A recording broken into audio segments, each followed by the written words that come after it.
நன்றி, நன்றி, நன்றி, நன்றி சொக்கலிங்கம், நன்றி சொக்கலிங்கம், நன்றி, நன்றி மூர்த்தி, நன்றி மூர்த்தி. நண்பர்கள் அனைவருக்கும் என்னுடைய அன்பான பணிவான வணக்கங்கள். என் பெயர் ஜான். நான் ஒரு குடிநோயாளி. எல்லாம் வல்ல இறைவர் பேராற்றலின் அருளாலும் தோழமையில இணைந்து நான் செயல்படுவதால் பெற்றுக்கொள்ளக்கூடிய அனுபவம், தெம்பு, நம்பிக்கை ஆகியவற்றாலும் இன்னைக்கு ஒரே ஒரு நாள் நான் குடிக்கல, தெளிவா, மன நிறைவா, அமைதியா வாழ என்னாலான எல்லா முயற்சிகளையும் செய்து கொண்டிருக்கின்றேன். கோயம்புத்தூர் ஒருங்கிணைப்பு குழு மனசாட்சியின் தீர்மானத்தின் அடிப்படையில நாம இரவு கோயம்புத்தூர் ஒருங்கிணைப்பு குழுவால் நடத்தி கொண்டிருக்கிற இந்த 9:30 to 10:30 மணி மீட்டிங்ல, ஆன்லைன் மீட்டிங்ல 24 hours a day, 24 மணித்துளிகள் ஒரு நாள் அப்படின்ற புத்தகத்துல இருந்து ஒவ்வொரு நாளும் ஒரு பக்கம் எடுத்து வாசிச்சு விளக்கம் பார்த்து கலந்தாய் செய்து கூட்டத்தை நடத்தலாம் அப்படின்னு குழுவின் மூலமாக தீர்மானம் செய்து நடத்தி கொண்டிருக்கிறோம். அந்த தீர்மானத்தின் தொடர்ச்சியாக இன்னைக்கு நாம அடைந்திருக்கிற பக்கம் ஏப்ரல் மாதம் 17ஆம் நாள். இந்த ஏப்ரல் 17 சிந்தனையை முதல்ல வாசிச்சுட்டு அதுக்கப்புறமா அதோடைய விளக்கத்தை பார்த்து கலந்தாய் சேர்ந்து கூட்டத்தை நடத்துவோம். ஏப்ரல் 17 சிந்தனையை வாசிப்பதற்கு நண்பர் சொக்கலிங்கம் அவர்களை அன்போட பணியோடு அழைக்கின்றேன். சொக்கலிங்கம், ஏப்ரல் 17. நன்றி, நன்றி, நன்றி. ரொம்ப நன்றி சார்.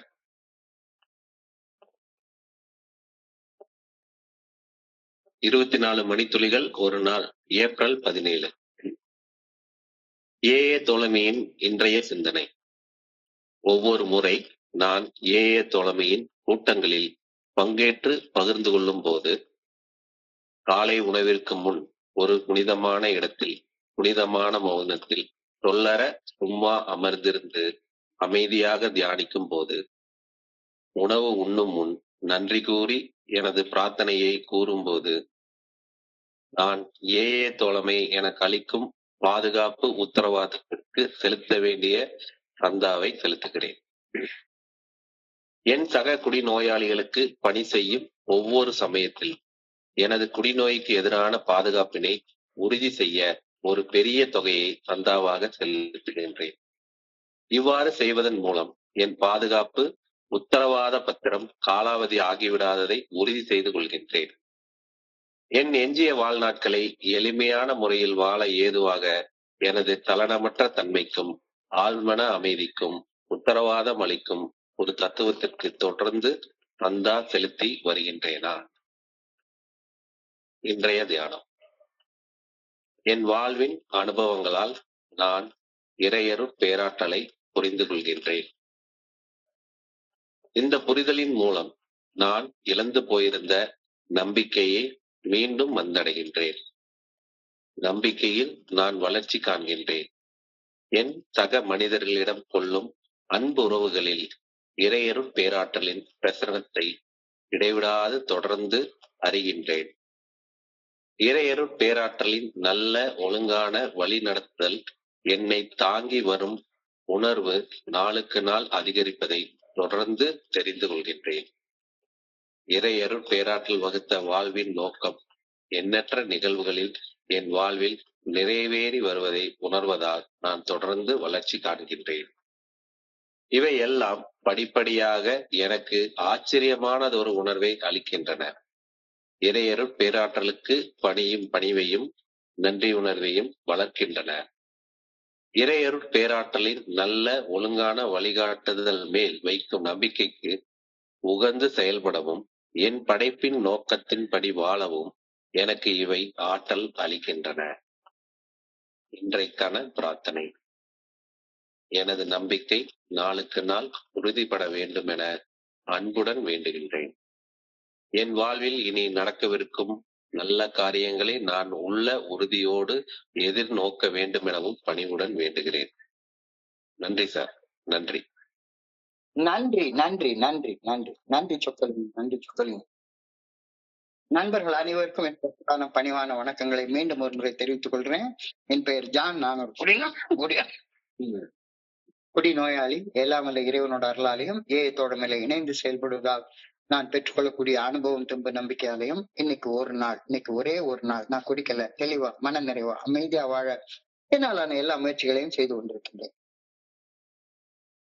என்னுடைய வாழ்க்கைய பின்னோக்கி பார்க்கும்போது நான் ஒன்னும் பிறக்கும் போதே ஒரு குடிநோயாளியெல்லாம் பிறக்கல. எந்த குழந்தையும் நல்ல குழந்தைதான் மண்ணில் பிறக்கையில். எனக்கு ஒன்னும் கோளாறுலாம் பிறக்கிறப்ப இல்ல. எனக்குள் செயல் அடிமைத்தனத்தை உருவாக்கி என்னை ஒரு செயல் அடிமையாக செயல்பட வைப்பது இறைவன் என்னோட இணைத்து படைத்திருந்த குணங்களை நான் செய்த என்னுடைய தன்னலத்தாலையும் தன்முனைப்பாலையும் கோளாறுகளாக மாற்றி வச்சுட்டதுதான் காரணம் அப்படிங்கறத என்னுடைய வாழ்க்கையை பின்னோக்கி பார்க்கிறப்ப நல்லா தெரியுது. கடவுள் என்ன உயிர் பிழைத்து சுதந்திரமாக வாழ தேவைப்படும் குணங்களோட தான் படைச்சு வச்சிருந்தாரு. எல்லா குணங்களும் தேவைதான். நாம நெகட்டிவ்னு சொல்லக்கூடிய பயம், தீவினை, அச்சம்னு ஒரு அதிகாரமே எழுதியிருக்கிறாரு. பயம் தேவை, கோபம் தேவை, பொறாமை தேவை, சந்தேகம் தேவை. ஆனா இதெல்லாம் என்ன? என்னுடைய தன்னலம் தன்முனைப்பு சார்ந்து இருக்கக்கூடாது அப்படின்றதுதான் பிரச்சனை. இறைவன் என்னை உயிர் பிழைத்து சுதந்திரமாக வாழ தேவைப்படும் குணங்களோட தானே படைச்சு வச்சிருந்தாரு. நான் தான் என்னுடைய தன்னலத்தாலையும் தன்முனைப்பாலையும் ஈகோவாலையும் கடவுள் என்னோட இணைத்து படைத்திருந்த அனைத்து குணங்களையும் கோளாறுகளாக மாற்றி வச்சிருக்கிறேன். நான் தான் என்னுடைய தன்னலத்தாலையும் தன்முனைப்பாலையும் எனக்கு எனக்கு எனக்கு எனக்கு அப்படின்ற அந்த எண்ணத்தால மட்டும்தான் குணங்களை எல்லாம் கோளாறா மாற்றி வச்சிருக்கிறேன். கோளாறுகளாக மாற்றி வைத்திருக்கும் குணங்களை மீண்டும் குணங்களாக திருப்பி அடைவதான் குணமடைதல் அப்படின்னு சொல்றோம். குணமடைதல் என்னுடைய குருஜி ரொம்ப அழகா எளிமையாக சொல்லுவாரு. குணமடைதல் அப்படின்ற வார்த்தைய ரெண்டா பிரிச்சு சொல்லுவாரு. குணம் பிளஸ் அடைதல், குணமடைதல். கோளாறுகளாக இறைவன் என்னோட இணைத்து படைச்சு வச்சிருந்த குணங்களை நான் என்னுடைய தன்னலத்தாலையும் தன்முனைப்பாலையும் கோளாறா மாத்தி வச்சிருக்கிறேன். நான் கோளாறா மாத்தி வச்சிருக்கிற குணங்களை திரும்பவும் இறைவன் படைத்த குணங்களாகவே அடைவதுதான் குணமடைதல் அப்படின்ற கருத்தை இன்னைக்கு நான் புரிஞ்சு கொள்றேன். இந்த குணமடைதலை ஒரு நாள் அடிப்படையில நாம தக்க வச்சு கொள்றோம். குணங்களை திருப்பி குணங்களாக அடைந்த பின்னர் இப்போ ஒரு நாள் அடிப்படையில நம்ம ஓரளவுக்கு தூய்மை ஆயிட்டே வந்துட்டு இருக்கோம். முழுமையாக தூய்மை அடையலைனாலும் அந்த தூய்மை அடையக்கூடிய பாதையில ஓரளவு முன்னேற்றத்தை கண்டிருக்கிறோம். குணங்களை திருப்பி குணங்களாக அடைந்ததுக்கு அப்புறமாக அவை மீண்டும் கோளாறுகளாக மாறாது இருக்க நாம ஒரு வழியை கடைபிடிக்கணும், ஒரு கொள்கையை கடைபிடிக்கணும், ஒரு பாலிசியை கடைபிடிக்கணும். அந்த பாலிசியை இன்சூரன்ஸ் பாலிசி அப்படின்னு போன நேற்றைய நாள் சிந்தனையில சொல்லியிருந்தாங்க. நேற்றைய நாள்னா போன வெள்ளிக்கிழமை நம்ம பார்த்த சிந்தனையில இன்சூரன்ஸ் பாலிசி, காப்பீட்டு கொள்கை, ஒரு காப்பீட்டு கொள்கையை நாம கடைபிடிக்கணும். ஓரளவுக்கு மாறிட்டோம். ஆனாலும் கூட நம்மளுடைய சாதாரண மனித இயல்புகள் திரும்பவும் நம்ம பழைய இடத்துக்கே நம்மள போக தூண்டுது. அப்படி போகாம இருக்கிறதுக்காக, போயிட்டாலும் நம்மள திரும்பவும் சரியான பாதையில கொண்டு வந்து சேர்க்கறதுக்காக நாம ஒரு காப்பீட்டு கொள்கைய கடைபிடிக்கணும் அப்படின்ற கருத்தை போன வெள்ளிக்கிழமை அன்னைக்கு நம்ம பார்த்தோம். அந்த காப்பீட்டு கொள்கை தான் 12 ஸ்டெப் ரெக்கவரி ப்ரோக்ராம். அந்த காப்பீட்டு கொள்கை தான் ஏஏ தோழமை பரிந்துரைக்கக்கூடிய 12 படிகள் அடங்கிய மீட்படையும் செயல் திட்டம் அப்படின்னு நாம கருதுகிறோம், தெரிஞ்சுக்கிறோம். இப்ப இந்த காப்பீட்டு கொள்கைக்கு ஒரு சந்தா செலுத்தணும். அதே அன்னைக்கே சொல்லியிருந்தாங்க. இன்னைக்கு மறுபடியும் அதே கருத்தை சொல்றாங்க. சந்தான்னா நம்ம காசு பணம் கட்டுற சந்தாவை பத்தி சொல்லல, காசு பணம் சந்தால சொல்லல.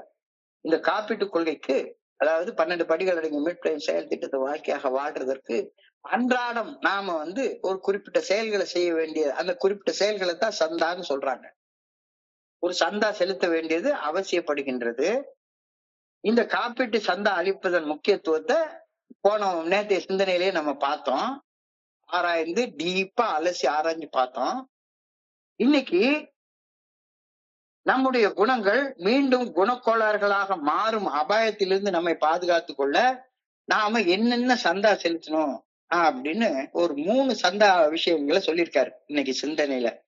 3 விஷயங்களை நம்ம பார்க்க போறோம். இந்த எந்த இன்சூரன்ஸ் பாலிசியா இருந்தாலும் சரிதான், அதுக்கு பிரீமியம் கட்டலைன்னா அந்த இன்சூரன்ஸ் பாலிசி காலாவதி ஆகி போயிடும், செத்து போயிடும், உயிரோட இருக்காது. சந்தா செலுத்தலைன்னா சரிதான். நீங்க ஒரு வெஹிக்கிள் இன்சூரன்ஸ் எடுக்கிறீங்க, அந்த வெஹிக்கிள் இன்சூரன்ஸ் அழகா போட்டிருப்பான், இந்த தேதியில இருந்து இந்த தேதி வரைக்கும் கரெக்டா. அந்த தேதிக்கு மேல ஒரு நிமிஷம் ஆயிட்டாலும் போதும், அது காலாவதி ஆகி போயிடும், அது காலாவதி ஆகி போயிடும், உயிரோடு இருக்காது, உயிரோடு இருக்காது. ஸோ நாம எடுத்திருக்கிற அந்த இன்சூரன்ஸ் பாலிசிய உயிர் துடிப்போட வச்சுக்கணும்னா நம்ம பிரீமியம் கட்டிருக்க வேண்டியது அவசியம், அவசியமாக இருக்கிறது. ஸோ இப்ப நம்முடைய வாழ்க்கை பாதுகாப்பாக வாழப்பட வேண்டும் அப்படின்றதுக்காக ஒரு இன்சூரன்ஸ் பாலிசி ஒண்ணு எடுத்துக்கிறோம். அந்த பாலிசி தான் 12 ஸ்டெப் ரெக்கவரி ப்ரோக்ராம். இந்த 12 ஸ்டெப் ரெக்கவரி ப்ரோக்ராம நம்ம உயிரோட வச்சுக்கிறதுக்கு, இந்த பாலிசியை உயிரோட வச்சுக்கிறதுக்கு நாம என்னென்ன செய்யணும் அப்படின்னு ஒரு 3 விஷயத்த சொல்றாரு. இந்த 3 விஷயத்துல முதன்மையான செயல், ஒவ்வொரு நாளும் நீ உனக்குன்னு உருவாக்கி வச்சிருக்கிற ஒரு புனிதமான இடத்துல, ஒரு புனிதமான மௌனத்துல, வாய் பேசாம, மனசுல எந்த சிந்தனையும் இல்லாம, ஒரு 5 நிமிஷம், 10 நிமிஷம், அரை மணி நேரம், 1 மணி நேரம், ஏதோ உனக்கு வசதிப்பட்ட அளவு நேரம், தினசரி ஒரு புனிதமான இடத்துல, புனிதமான மௌனத்துல சொல்லற சும்மா அமர்ந்திருந்து தியானம் என்ற சாதகத்தை செய்ய வேண்டியது நாம செலுத்த வேண்டிய ஒரு முதல் சந்தா. ஃபர்ஸ்ட் செயல்.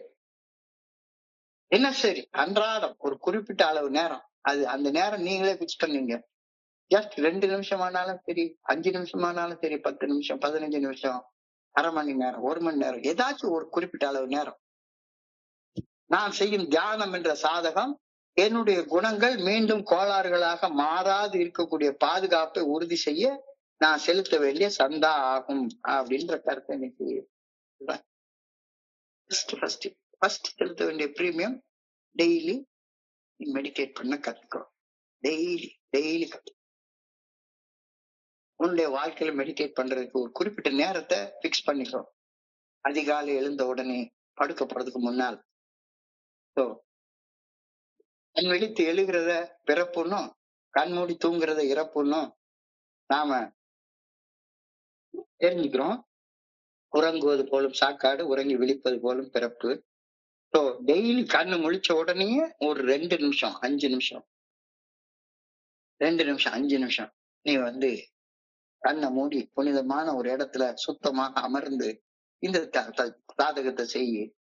இதே மாதிரி கண்ணை மூடி தூங்குறதுக்கு முன்னால ஒரு 2 நிமிஷம், 5 நிமிஷம் இந்த சாதகத்தை செய்யும்.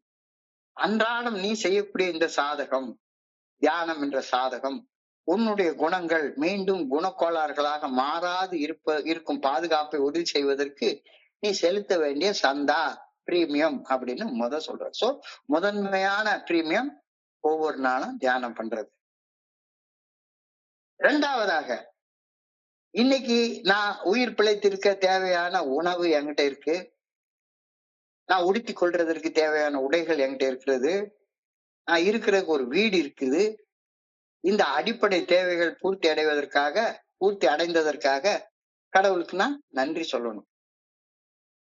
நன்றி சொல்லிட்டு ஒவ்வொரு நாள் என் பிளேட்டுக்கு முன்னால உணவு வந்த உடனே ஒரே ஒரு 10 செகண்ட் சாப்பிடுறதுக்கு முன்னால கண்ணை மூடி ஆண்டவா, எனக்கு இன்னைக்கு உணவு இருக்கு, நான் உடுத்திக்கிறதுக்கு நல்ல உடைகள் இருக்கு, நான் படுத்துக்கிறதுக்கு ஒரு வீடு இருக்கு, இதெல்லாம் எனக்கு நீ கொடுத்ததுக்காக உனக்கு நன்றி அப்படின்னு நன்றி செலுத்தி விட்டு உணவு உண்பது, நன்றி கூறி சொல்லக்கூடிய பிரார்த்தனை, என்னுடைய குணங்கள் மீண்டும் கோளாறுகளாக மாறாது இருக்கும் பாதுகாப்பை உறுதி செய்ய நான் செலுத்த வேண்டிய 2வது சந்தா தியானம், பிரார்த்தனை.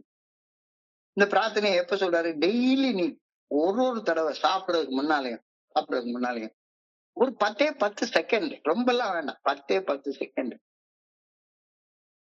எனக்கு ஒரு ஆரோக்கியமான உடம்பு இருக்கு, இந்த உடம்ப ஆரோக்கியமா வச்சுக்கொள்றதுக்கு ஒரு ஆரோக்கியமான உணவு என் முன்னால இருக்கு, நான் ஒரு ஆரோக்கியமான உடை உடுத்திருக்கேன், நான் ஒரு ஆரோக்கியமான வீட்டுல வாழ்ந்து கொண்டிருக்கிறேன், இதுக்கெல்லாம் நன்றி அப்படின்னு சொல்லக்கூடிய பிரார்த்தனை என்னுடைய குணங்கள் மீண்டும் கோளாறுகளாக மாறாது இருப்பதை உறுதி செய்வதற்கு, அந்த பாதுகாப்பை உறுதி செய்வதற்கு செலுத்தக்கூடிய 2வது சந்தா தியானம், பிரார்த்தனை. 3வதாக, நான் வாழ்க்கையில சந்திக்கக்கூடிய நண்பர்களிடம், நிறைய நண்பர்களை டெய்லி பாக்குறேன், எத்தனையோ மனிதர்களை சந்திக்கிறேன். நான் வாழ்க்கையில சந்திக்கக்கூடிய மனிதர்களிடம் என்னுடைய அனுபவம், தெம்பு, நம்பிக்கையை பகிர்ந்து கொள்கின்றேன். கஷ்டப்பட்டு கொண்டிருக்கும் நண்பர்களை சென்று அடைந்து என்னுடைய அனுபவம், தெம்பு, நம்பிக்கையை பகிர்ந்து கொள்வதற்காகவே நான் தோழமையின் கூட்டங்களுக்கு போறேன். இப்ப கூட இன்னைக்கு திங்கட்கிழமைன்னு நான் ஒரு கூட்டத்துக்கு போறேன். எங்க வீட்டு பக்கத்துல ஒரு கூட்டம் இருக்கு, அந்த கூட்டத்துக்கு போறேன். ஏன்? என்னுடைய அனுபவம், தெம்பு, நம்பிக்கை பகிர்ந்து கொண்டு கஷ்டப்பட்டு இருக்கிற மனிதர்களுக்கும் விடிவு உண்டு அப்படின்ற ஒரு செய்தியை எடுத்து சொல்றதுக்காக நான் ஏஏ தோழமையின் கூட்டங்களுக்கு போறேன். ஒவ்வொரு முறை நான் ஏஏ தோழமையின் கூட்டங்களுக்கு சென்று என்னுடைய குணக்கோளாறுகளிலிருந்து மீட்படைந்த அனுபவம், அந்த மீட்படைந்த அனுபவம் எனக்கு கொடுக்கக்கூடிய மன உறுதி, தெம்பு, அந்த தெம்பு தரக்கூடிய எதிர்காலம் பிரகாசமாக இருக்கும் அப்படின்ற நம்பிக்கை, இந்த அனுபவம் தெம்பு நம்பிக்கைய கஷ்டப்பட்டு கொண்டிருக்கக்கூடிய என்னுடைய சக மனிதர்களிடம் பகிர்ந்து கொள்ளும் போது நான் என்னுடைய கோளாறுகளாக மாறாதிருக்கும் பாதுகாப்பை உறுதி செய்து கொள்கின்றேன். இது ஷேர் பண்றது, அனுபவம் தெம்பு நம்பிக்கையை பகிர்ந்து கொள்றது. நான் என்னுடைய குணக்கோளாறுகள் மீண்டும் என்னுடைய குணங்கள் மீண்டும் குணக்கோளாறுகளாக மாறாதிருக்கும் பாதுகாப்பை உறுதி செய்வதற்காக செலுத்த வேண்டிய 3வது சந்தா. இந்த 3 செயல்களை இன்னைக்கு குறிப்பிட்டிருக்காரு. கொஞ்ச நேரம் ஆழமாக யோசிச்சு பார்ப்போம். நான் கொஞ்சம் ஓரளவுக்கு ஏல மாறி இருக்கேன். மாறினாலும் இந்த உலக சம்பந்தப்பட்ட விஷயங்கள் என்னுடைய குணங்களை மீண்டும் கோளாறுகளாக மாத்தக்கூடிய நிலைக்கு இழுத்துக்கிட்டே இருக்குது. பளபளப்பா அட்ராக்ட் பண்ணிட்டே இருக்கு. என்ன குணத்தோட வாழ்ந்து என்னடா பண்ண போற? கொஞ்சம் அப்படி இப்படி வாழ்ந்தாதான் உனக்கு வாழ்க்கையில மகிழ்ச்சி, ஆனந்தத்தை அனுபவிக்க முடியும் அப்படின்னு சொல்லுது. இன்னைக்கு ஒரு நண்பர் என்கிட்ட சொன்னாரு, சார் எப்படி சார் கொஞ்சம் சைட் அடிக்கலைன்னா எப்படி சார் வாழ்க்கையில நிம்மதியா இருக்க முடியும்? ராத்திரி கொஞ்சோண்டு ஏதாச்சும் பலான படம் பார்த்தா மட்டும்தானே சார் தூக்கமே வருது. எப்படி எப்படி மறுபடியும் நான் குணமாக மாத்தின குணங்கள் கோளாறாக மாறுறதுக்கு இந்த உலகம் என்னைய இழுத்துக்கிட்டே இருக்குது. இதுக்கு இன்சூரன்ஸ் என்ன பண்ணணும்? இந்த 3ஐயும் செய்ய அப்படின்னு சொல்லி சொல்றாரு. தியானம் பண்றது, மெடிடேஷன், பிரேயர் பண்றது, பிரார்த்தனை பண்றது, ஃபெலோஷிப்போட பகிர்ந்து கொள்றது, தோழமை உணர்வோட பகிர்ந்து கொள்றது. இந்த 3 என்னுடைய குணங்கள் மீண்டும் கோளாறுகளாக மாறாது இருக்கும் பாதுகாப்பை உறுதி செய்வதற்கு நான் செலுத்த வேண்டிய சந்தா. சந்தானா பணம் கொடுக்க வேண்டாம், காசு கொடுக்க வேண்டாம், எதுவும் கொடுக்க வேண்டாம். ஆனா நீ இந்த 3 காரியங்களை செய். தினசரி ஒரு குறிப்பிட்ட அளவு நேரம் ஒரு புனிதமான இடத்துல வெறும் 2 நிமிஷம் போதும், 5 நிமிஷம் போதும். கண்ணை மூடி உட்கார்ந்து உனக்குள்ளார உள்ள உயிர் துடிப்பாக இறைவன் உனக்குள்ளார இயங்குறத கொஞ்ச நேரம் கவனி. காலையில கண்ணு முழிச்ச உடனே ராத்திரிக்கு படுக்க போறதுக்கு முன்னால. இது முதல் சந்தா. ரெண்டாவதாக உனக்கு தட்டுல சாப்பாடு இருக்கு, உண்ண உணவு இருக்கு, உடுக்க உடை இருக்கு, இருக்க வீடு இருக்கு. இதுக்கு நன்றி சொல்லு. நன்றி கெட்டத்தனமா போய் குடிச்சிட்டு அலையாத. நன்றி கெட்டத்தனமா வேற ஏதாவது தப்பான செயல் செய்யாத. ஒவ்வொரு முறை சாப்பிடுற நேரத்துக்கும் என்ன சாப்பிட்டாலும் சரிதான். சாதாரணமா ஒரு டீ சாப்பிட்டாலும் சரிதான், ஒரு டம்ளர் தண்ணி எடுத்து கொடுத்தாலும் சரிதான். இறைவா நன்றி, இறைவா நன்றி அப்படின்னு ஒரு வார்த்தையை சொல்லிட்டு சாப்பிடு. இத பழக்கமா மாத்திக்கோ. இது ஒரு சந்தா. இந்த சந்தா உன்னுடைய குணங்கள் மீண்டும் கோளாறுகளாக மாறாதிருக்கும் பாதுகாப்பை உறுதி செய்யக்கூடியது செலுத்த வேண்டிய 2வது சந்தா. 3வது, நான் எப்படி கோளாறு பிடிச்ச மனுஷனாக இருந்தேன்னா எப்படி ஓரளவுக்கு குணம் கூட உள்ள மனிதனாக மாறிட்டு வர்றேன் அப்படின்ற அனுபவம் தெம்பு நம்பிக்கையை பகிர்ந்து கொள்றதுக்கு தான் நம்ம ஏஎம்டிக்கு வரணும். அனுபவம் என்பது கோளாறு பிடிச்ச மனுஷனாக இருந்தனா இப்போ ஓரளவுக்கு குணமுள்ள மனுஷனாக மாறி இருக்கிறன, எப்படி மாறின அப்படின்ற அனுபவம். இந்த அனுபவம் தரக்கூடியது தெம்பு, இந்த தெம்பு தரக்கூடியது நம்பிக்கை. இந்த அனுபவம் தெம்பு நம்பிக்கைய தோழமை உணர்வோட சக மனிதர்களோட பகிர்ந்து கொள்றதுக்காக தான் நான் கூட்டத்துக்கே வர்றேன். இந்த 3மே தியானம், பிரார்த்தனை, பகிர்தல், இந்த 3மே என்னுடைய கோளாறுகள் குணங்களாக மாறுவதற்கும் மாறின குணங்கள் மீண்டும் கோளாறுகளாக மாறாது இருக்கிறத உறுதி செய்வதற்கும், அந்த பாதுகாப்பு உறுதி செய்வதற்கும் நான் எடுத்துக்கொண்ட அந்த பாதுகாப்பு கொள்கை இன்சூரன்ஸ் பாலிசிக்கு நான் செலுத்த வேண்டிய சந்தா அப்படின்னு சொல்றாரு. Yes, meditation, prayer and the sharing and fellowship are the premiums we have to pay on our insurance against the first fatal drink. இத நீ செய்யணும். அப்ப இத செய்யறப்ப நான் என்னுடைய குணங்கள் கோளாறுகளாக மாறாது இருப்பதை, அந்த பாதுகாப்பை உறுதி செய்து கொள்கின்றேன். And every time we help another alcoholic, we are making a large premium on our drink insurance அப்படின்ற வார்த்தை இன்னைக்கு எழுதுறாரு. அவதிப்படும் மனிதர்கள் பலரை அன்றாட வாழ்க்கையில நாம சந்திக்கிறோம். எத்தனையோ மனிதர்களை சந்திக்கிறோம். அவதிப்படும் மனிதர்களை அன்றாட வாழ்க்கையில சந்திக்கிறோம். எங்கெங்க நாம துக்கத்தை காணும் போது, ஒரு மனுஷன் கஷ்டப்படுறத பார்க்கும்போது, அவதிப்படுறத பார்க்கும்போது, துக்கப்படுறத பார்க்கும்போது, துக்க நிவர்த்திக்காக நான் ஒரு பணி செய்வத, துக்க நிவர்த்திக்காக ஏதாவது ஒரு செயல் செய்வத என்னுடைய கடமை என கருதி செயலாற்றும் போது, நாம் நமது பாதுகாப்பை உறுதி செய்யும் மிகப்பெரிய ஒரு செயலை சந்தாவாக செலுத்துகின்றோம் அப்படின்ற ஒரு கருத்து சொல்றாரு. ஒவ்வொரு தடவை எங்கெங்க கஷ்டப்படுற ஒரு மனுஷன் இருக்கானோ, அவன் கூட உட்கார்ந்து ஒரு 5 நிமிஷம் ஷேர் பண்ணு. ஒரு 5 நிமிஷம் ஷேர், யாராக இருந்தாலும் சரிதான், யாராக இருந்தாலும். அப்ப அவதிப்படும் மனிதர்களை சந்திக்கும் போது அவங்க கிட்ட உள்ள துக்கத்தை கண்டு, அந்த துக்கத்துல இருந்து அவங்க விடுபடுவதற்காக, துக்க நிவர்த்திக்காக பணி செய்து கிடப்பதை என்னுடைய கடமை என கருதி செயலாற்றும் போது, நான் நம்முடைய பாதுகாப்பை உறுதி செய்யும் மிகப்பெரிய செயலை சந்தாவாக செலுத்துகின்றோம். கடவுளுக்கு நாம அதை காணிக்கையாக செலுத்து. ஒரு அழகான பாட்டு உண்டு, தர்மம் தலை காக்கும், தக்க சமயத்தில் உயிர் காக்கும் அப்படின்னு ஒரு அழகான பாட்டு உண்டு. நான் அற வழியில, தர்ம வழியில நடப்பதும், அவ்வாறு நடந்து பெற்ற நல்ல அனுபவங்கள், அந்த அனுபவங்களை சக மனிதர்களிடம் பகிர்ந்து கொள்வதும் என்னுடைய உயிரை காக்கக்கூடிய பாதுகாப்பு கவசமாக அமைகின்றன அப்படின்னு அந்த பாட்டுல சொல்லியிருக்கு. தர்மம் தலை காக்கும், தக்க சமயத்தில் உயிர் காக்கும். தர்மம் என்றால் அற வழியில நான் செய்யக்கூடிய செயல்கள், தர்ம வழியில நான் நடந்து செயல்படக்கூடிய செயல்கள். அப்படி தர்ம வழியில அற வழியில நடந்து 12 படிகள் அடங்கிய மீட்புடைய செயல் திட்டத்தை வாழ்க்கையாக வாழ்ந்து நான் பெற்ற அனுபவங்களை, நீ உன்னுடைய குடி அனுபவங்கள் இல்ல, அவமான அனுபவங்கள் இல்ல, அற வழியில நடந்த அனுபவங்களை, என்னுடைய அவமானங்களை கடவுளின் அருளால் ஆன்மீக முன்னேற்றமாக நான் எப்படி திருத்தி அமைத்துக் கொண்டேன் அப்படின்ற அனுபவத்தை நான் பகிர்ந்து கொள்ளும் போது, அது என்னுடைய உயிரை காப்பாற்றக்கூடிய பாதுகாப்பு கவசமாக மாறுது. எனக்கு சுத்தி இருந்து எத்தனை பேர் என்னைய சோதனையில, வாடா உனக்கு அர்த்தமான ஒரு போன் கிளிப்பிங் கிடைச்சிருக்கு பாரு, சந்தோஷமா இருக்கும், கூட இருந்தே குழி பறித்தாலும் கொடுத்தது காத்து நிற்கும்.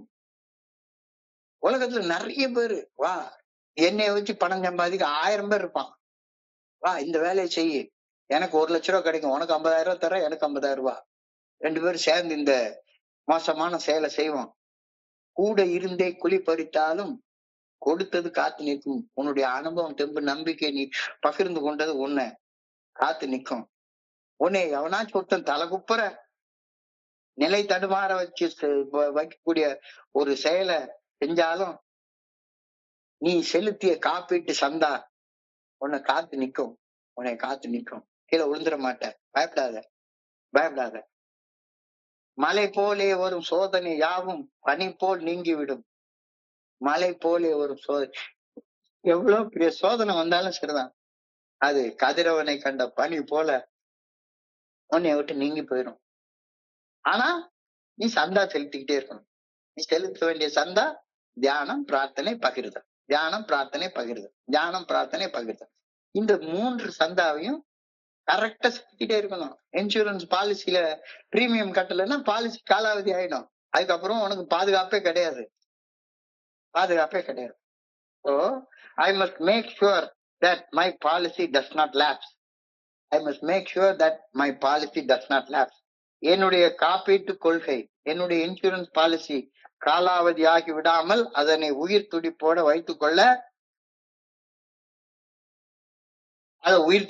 வைத்து என்னுடைய பாதுகாப்பை உறுதி செய்து வாழ வேண்டியது, சந்தா செலுத்த வேண்டியது இப்ப என்னுடைய பொறுப்பு. இந்த 3 செயல்களை தான் சொல்றாரு. சிம்பிளா உள்ளது. ஒரு தியானம், வெறும் 5 நிமிஷம், வெறும் தியானம் ஒரு 5 நிமிஷம். ஒரு பிரார்த்தனை, வெறும் 10 செகண்ட். ஆண்டவா நன்றி, ஆண்டவா நன்றி. 10 செகண்ட் கூட வேண்டாம், 2 செகண்ட், 1 செகண்ட். இறைவா நன்றி அப்படி சொல்றதுக்கு எவ்வளவு நேரம்? 1 செகண்டா? இறைவா நன்றி, எனக்கு உணவு கொடுத்திருக்கிற, எனக்கு உடுத்திக்கிறதுக்கு உடை கொடுத்திருக்கிற, இருக்கிறதுக்கு ஒரு நல்ல வீடு கொடுத்திருக்கிற, அன்பு செய்ய நண்பர்களை கொடுத்திருக்கிற, நன்றி. இப்போ நன்றி செலுத்துவது. அதுக்கப்புறமா எங்கேயாச்சும் ஒருத்தன் கஷ்டப்பட்டுட்டு இருந்தான்னா ஒரு 5 நிமிஷம் செலவு பண்ணி, இந்த பாரு நானும் ஒன்னே மாதிரிதான் கஷ்டப்பட்டுட்டு இருந்தேன், இன்னைக்கு இதை செஞ்சேன் நல்லா இருக்கு, நீயும் வா இதை செய் நல்லா இருக்கலாம் அப்படின்னு எங்க துக்கம் இருக்கோ அங்க துக்க நிவர்த்திக்காக பணி செய்வதை என்னுடைய கடமையாக நினைச்சு செய்யறது 3வது செலுத்தக்கூடிய பிரீமியம். இந்த 3ஐயும் செலுத்தினாதான் என்னுடைய அந்த இன்சூரன்ஸ் பாலிசி உயிர் துடிப்போட இருக்கும், காலாவதி ஆகாம இருக்கும். So I must make sure that my policy does not lapse. என்னுடைய காப்பீட்டு கொள்கை காலாவதி ஆகிவிடாமல் அதனை உயிர் துடிப்புடன் வைத்து என்னுடைய பாதுகாப்பை உறுதி செய்து வாழ வேண்டியது இப்ப என்னுடைய பொறுப்பு. என்னுடைய பொறுப்பு. சந்தா செலுத்தலைன்னா, பிரீமியம் கட்டலைன்னா இன்சூரன்ஸ் பாலிசி லேப்ஸ் ஆயிடும், காலாவதி ஆயிடும். அதன் பின்னர் சோதனை மிகுந்த நேரங்கள்ல மனப்பக்குவத்தோட, துணிச்சலோட, ஞானத்தோட சோதனைகளை நேர்கொண்டு சோதனைகளை தப்பு செய்யாம கடந்து வர்றது ரொம்ப கஷ்டமாக இருக்கும். பிரீமியம் கட்டிட்டே இருந்தா ஈஸியா மாறிட்டே இருக்கும், ஈஸியா மாறிட்டே இருக்கும். Am I building up an endorsement in serenity, peace and happiness that will put me on an easy street for the rest of my life? இதை நான் செய்யறேனா அப்படின்ற ஒரு கேள்வியை கேட்கிறார். நான் மனப்பக்குவத்தோடையும் அமைதியோடையும் ஆனந்தமாகவும் வாழ தேவைப்படக்கூடிய செயல்களை இன்னைக்கு செய்யறேனா, இந்த பிரீமியம் கட்டுறேனா, மெடிடேட் பண்றேனா, பிரார்த்தனை பண்றேனா, பகிர்ந்து கொள்கிறேனா? மனப்பக்குவத்தோட அமைதியோட ஆனந்தத்தோட வாழ்ந்தா மட்டும்தானே என்னுடைய எஞ்சிய வாழ்நாட்களை மன போராட்டம் என்று எளிமையாக வாழ முடியும். இந்த எளிமையான உண்மை உனக்கு புரியுதா அப்படின்னு சொல்லி கேட்கிறேன். இல்ல எப்படி வேணாலும் நான் வாழ்ந்துட்டு போறேன், எப்ப வேணாலும் காலையில இருந்து சாயங்காலம் வரைக்கும் புலம்பல் புலம்பல் புலம்பல் புலம்பல் புலம்பி புலம்பி புலம்பி புலம்பி பயந்து கோவப்பட்டு எரிச்சல் பட்டு பகைமையோட பொறாமையோட சந்தேகத்தோட காமத்தோட வாழ்ற வாழ்க்கை உனக்கு சரியா இருக்கா? இல்ல மனப்பக்குவத்தோட அமைதியோட ஆனந்தத்தோட வாழ்ந்தா மட்டும்தான் என்னுடைய எஞ்சிய வாழ்நாட்கள் மன போராட்டம் இல்லாம அர்த்தமுள்ள வாழ்க்கையாக எளிமையாக இருக்க முடியும் அப்படின்ற உண்மையை நீ புரிஞ்சுக்கிறியா? அப்ப அப்படி வாழணும்னா ஒரு பிரீமியம் கட்டணும். அந்த பிரீமியம் என்ன? மெடிடேஷன், பிரேயர் அண்ட் சர்வீஸ், பணி செய்தல். இது புரியுதா, இது புரியுதா அப்படின்னு சொல்லி கேக்குறாரு. இல்லையா, ஒண்ணுமே புரியல, என்னமோ சொல்றீங்க. புரியலைன்னா தியானத்துக்கு கடந்து போ, புரியலைன்னா தியானத்துக்கு கடந்து போ. இன்னைக்கான தியானத்துடைய வார்த்தை, I gain faith by my own experience of God's power in my life. அதாவது இந்த வார்த்தை எத்தனை தடவை படிச்சாலும் சரிதான், உனக்கு நம்பிக்கை எப்ப வரும்? I gain faith by my own experience of God's power in my life. எளிமையான ஒரு வார்த்தை, மிக ஆழமாக கவனத்தை குவித்து சிந்திக்க வேண்டிய ஒரு வார்த்தை. I gain faith by my own experience of God's power in my life. இப்போ இதை ஆழமாக ஒவ்வொன்னா பிச்சு பிச்சு பார்ப்போம், என்ன சொல்ல வர்றாங்க இந்த தியானத்துல அப்படின்னு. இறைவனுடைய நல்ல ஒழுங்கான வழிகாட்டுதலை, குட் ஆர்டர்லி டைரக்ஷனை, இறைவனுடைய நல்ல ஒழுங்கான வழிகாட்டுதலை அது எப்படி கிடைக்குது எனக்கு? மனசாட்சிக்கு பணிந்து மனசாட்சி உறுத்தும் செயல்களை செய்யாமலும் மனசாட்சி சரியென சொல்லும் செயல்களை செய்வதாலும் இறைவர் பேராற்றின் ஆற்றலை என்னுடைய வாழ்க்கையில உணர்கின்றேன். வேற எப்படி உணர முடியாது? தாந்தோண்டித்தனமா மனம் போன போக்குல வாழ்ந்தா ஆற்றல் இழப்பு மட்டும்தான் நடக்கும், ஆற்றல் விரைய மட்டும்தான் நடக்கும். ஆற்றலோட செயல்படணும் அப்படின்னு சொன்னா எப்படி அது ஆற்றலோட செயல்பட முடியும்? இறைவனுடைய ஆற்றல் உன்னுடைய ஒவ்வொரு செயல்களையும், உன்னுடைய வாழ்க்கையில ஒவ்வொரு செயல்களையும் வெளிப்படணும் அப்படின்னா அதை அனுபவிச்சா மட்டும்தானே செய்ய முடியும். அனுபவம் என்பது செயல்கள் செய்வதால் ஏற்படக்கூடிய ஒரு அனுபவத்தை தானே அனுபவம்னு சொல்றோம். இறைவனுடைய நல்ல ஒழுங்கான வழிகாட்டுதலை, அதாவது மனசாட்சிக்கு பணிந்து மனசாட்சி உறுத்தும் செயல்களை செய்யாமலும் மனசாட்சி சரியென செய்யும் செயல்களை செய்வதாலும் இறைவர் பேராற்றின் ஆற்றலை ஒவ்வொரு செயல்லையும் நாம உணர ஆரம்பிக்கின்றோம். எனது செயல்களில் ஆற்றல் அன்றாடம் அதிகரித்தால், ஒவ்வொரு நாளும் நேற்றை விட இன்னைக்கு பெட்டரா வாழ்ந்து, இன்னைய விட நாளைக்கு பெட்டரா வாழ்ந்து, ஒவ்வொரு நாளும் நேற்றை விட பெட்டரா வாழ ஆரம்பிச்சேன்னா இனி வாழ போற வாழ்நாட்கள் ஒளிமயமாக இருக்கும், பிரகாசமாக இருக்கும், ஆனந்தமாக இருக்கும், நிம்மதியாக இருக்கும். இதுதானே நம்பிக்கை. நம்பிக்கைன்றது வேற என்ன? இப்ப இன்னைக்கு எனக்கு இத்தனை வயசு ஆகி போச்சு, இத்தனை வருஷம் வாழ்ந்துட்டேன். இனிமேல கொஞ்ச நாள் வாழ போறேன். இனி வாழ போற நாள நான் நிம்மதியா, நிறைவா, சந்தோஷமாக, ஒளிமயமாக, பிரகாசமாக வாழ்வேன் அப்படின்றதுதானே நம்பிக்கை. அந்த நம்பிக்கை எப்படி வரும்? இன்னைக்கு நீ என்ன செயல் செய்றியோ அதை வச்சுதானே வரும். இன்னைக்கு தாந்தோண்டித்தனமா எனக்கு இஷ்டம், ஏன் போனோம் நான் குடிப்பேன் அப்படின்னு நீ தாந்தோண்டித்தனமாக நீ வாழ்ந்துட்டு இருந்தேன்னா உனக்கு அந்த நம்பிக்கை எப்படி வரும்? I gain faith by my own experience. I gain faith by my own experience. அதாவது இறைவனுடைய நல்ல ஒழுங்கான வழிகாட்டுதலுக்கு பணிந்து செயல்படுவதால் பெற்றுக்கொள்ளும் அனுபவத்தால மட்டும்தான் எனக்கு நம்பிக்கையே வருது. அப்ப இறைவனுடைய ஆற்றல் என்னுடைய ஒவ்வொரு செயல்களின் பின்னணியிலையும் இருக்கும் அப்படின்றதுதான் நம்பிக்கை. இந்த நம்பிக்கை நாளுக்கு நாள் வளர்ந்து கொண்டே போகுது. வளர வளர வளர வளர என்னுடைய எதிர்காலம் பிரகாசமாக, ஒளிமயமாக, ஆனந்தமாக, நிம்மதியாக, நிறைவாக இருக்கும் அப்படின்ற நம்பிக்கையில நான் கொஞ்சம் கொஞ்சமா வளர்ந்துக்கிறேன். ஸோ இது வளர்றதுக்கு அழகாக சொல்றாரு, consistent persistent recognition of God spirit in personal relationship. என்னை சுத்தி ஏகப்பட்ட சக மனிதர்கள் வாழ்றாங்க. ஏகப்பட்ட சக மனிதர்கள் வாழ்றாங்க. என்னுடைய சக மனிதர்கள் எல்லார் மேலேயும் நான் கொள்ளக்கூடிய அன்பு உறவால இறைவனுடைய ஆற்றலை கண்டு உணர்கின்றேன். இது ஒரு எளிமையான வகையில சொல்றாங்க. Consistent persistent recognition of God's power in personal relationship. நான் கஷ்டப்படுற ஒரு சக மனிதனுக்கு என்னாலான உதவியை செய்யும் போது இறைவனுடைய ஆற்றலை அங்கு நான் காண்கின்றேன். அந்த அன்புல அந்த ஆற்றல் இருக்கு.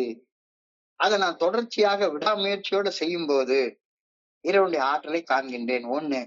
இரண்டாவது, the ever accumulating weight of the evidence of God's guidance. சக மனிதர்களை நான் அன்புடன் சக மனிதர்களோட நான் அன்புறவோட வாழ்வதற்கு இறையருட் பேராற்றல் காட்டும் நல்ல ஒழுங்கான வழிகாட்டுதல். அது எனக்கு என்னுடைய சுத்தி வாழக்கூடிய மனிதர்களோட நான் எப்படி அன்போட, நட்போட, பாசத்தோட வாழணும் அப்படின்ற நல்ல ஒழுங்கான வழிகாட்டுதலை காட்டுது. இரண்டாவது. மூன்றாவது, the numberless instances in which seeming chance of wonderful coincidences. ஒருத்தருக்கு உதவி செய்ய எனக்கு 1000 வாய்ப்புகள் சுத்தி வந்துகிட்டே இருக்குது. ஆனா நான் தன்னலத்தோடையும் தன்மனைப்போடையும் இருக்கிறதுனால கஷ்டப்படுற மனுஷனை கண்டுக்கிறதே கிடையாது. அடுத்தவனுக்கு உதவி செஞ்சாலும் போட்டோ எடுத்து அடுத்தவனுக்கு விளம்பரப்படுத்துறதுல என்னுடைய இது இருக்கே தவிர, இறைவனுடைய ஆற்றலை இன்னொரு மனுஷனுக்கு பணி செய்வதில் நான் உணர்றேன் அப்படின்ற சிந்தனையோட அனாமதயமாக என்னுடைய பெயரை வெளிப்படுத்தாமல் செயல்படக்கூடிய தன்மை எனக்குள்ளார் இல்லவே இல்லை. The numberless instances in which seeming chance of wonderful coincidences. இந்த மூன்றும் என்னுடைய சக மனிதர்களுடன் நான் கொள்ளும் அன்புறவு, அந்த அன்புறவோடு வாழ்வதற்கு இறைவன் எனக்கு காட்டக்கூடிய நல்ல ஒழுங்கான வழிகாட்டுதல், அந்த வழிகாட்டுதலின்படி வாழ்வதற்கு என்னுடைய வாழ்க்கையில கடந்து போகக்கூடிய எண்ணற்ற வாய்ப்புகள், இந்த மூணும் நடந்துகிட்டே இருக்குதானே. These can be traced in God's purpose in life. இந்த மூணும் தானே இறைவன் என்னைய வாழ்றதுக்கு படைச்ச நோக்கமே. மேற்சொன்ன மூன்றும், எந்த மூன்றும்? சக மனிதர்களோட கொள்ளக்கூடிய அன்பு, அன்போட செயல்படுவதற்கான இறைவனுடைய நல்ல ஒழுங்கான வழிகாட்டுதல் மேல வைக்கக்கூடிய நம்பிக்கை, அப்படி நம்பிக்கையோட செயல்படுவதற்கான எண்ணற்ற வாய்ப்புகள். இப்ப நீங்க கூட எனக்கு இந்த வாய்ப்பை தான் கொடுத்திருக்கிறீங்க. அந்த வாய்ப்பை தான் நான் பயன்படுத்திட்டு இருக்கிறேன். வாழ்வில் அன்புறவுடன் வாழ உருவாக்கி தரும் எண்ணற்ற சந்தர்ப்பங்கள். இது எல்லாம் தான் இறைவன் என்னை வாழ்க்கையில படைச்ச நோக்கத்தை எனக்கு புரிஞ்சு கொள்ள உதவுது. மேற்சொன்ன மூன்றும் இறைவன் என்னை படைத்த நோக்கத்தை எனக்கு தெளிவாக விளக்கி வெளிச்சம் போட்டு காட்டுகின்றன.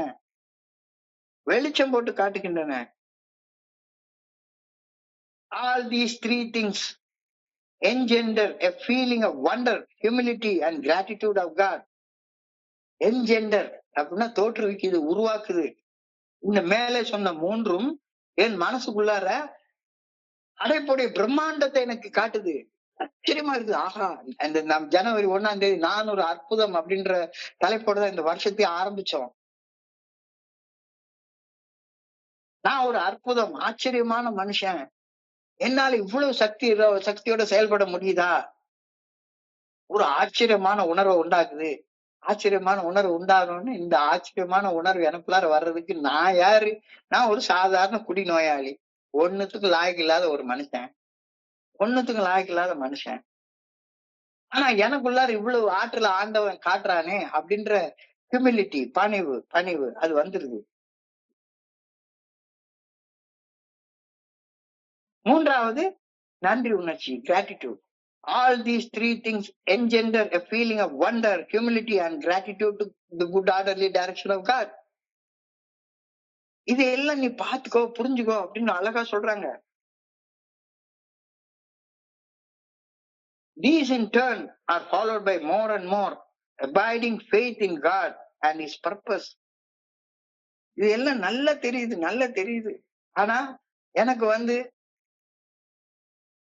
அந்த பிரீமியம் செலுத்துறது மட்டும் நான் தயாராகவே இல்லை. இதெல்லாம் வேணும் அப்படின்னா அந்த 3 சின்ன விஷயங்களை செய்ய சொல்லி தானே சொல்றாங்க. ஒரு நாள் 2 நிமிஷம் காலையில எழுந்த உடனே படுக்க போறதுக்கு முன்னால 2 நிமிஷம், சாப்பிடுறதுக்கு முன்னால ஒரே 1 செகண்ட் இறைவா நன்றி, இறைவா நன்றி. கஷ்டப்படுற மனுஷனை பார்த்தேன்னா சரிதான், அவன் மேல அனுதாபப்பட்டு எம்பத்தியோட ஒரு 2 நிமிஷம் பேசு.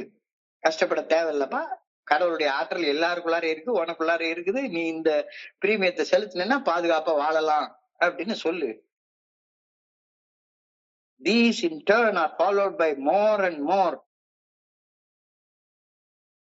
abiding faith in God and His purpose.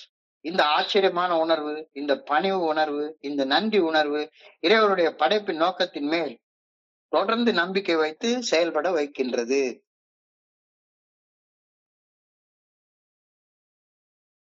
நன்றி உணர்வு, பணிவு, இறையருள் பேராற்றுக்கு பணி செய்யும் பணி, இறையருள் பேராற்றின் நல்ல ஒழுங்கான வழிகாட்டுதல் மேல் வைக்கும் நம்பிக்கைக்கு உகந்து செயல்படவும், என்னுடைய படைப்பின் நோக்கத்தின்படி வாழவும் இந்த பிரீமியத்தை செலுத்துறது எனக்கு ஆற்றல் அளிக்குது அப்படின்றத நீ புரிஞ்சு கொள்றியா? கவனத்தை குவிச்சு சிந்திச்சு பாரு.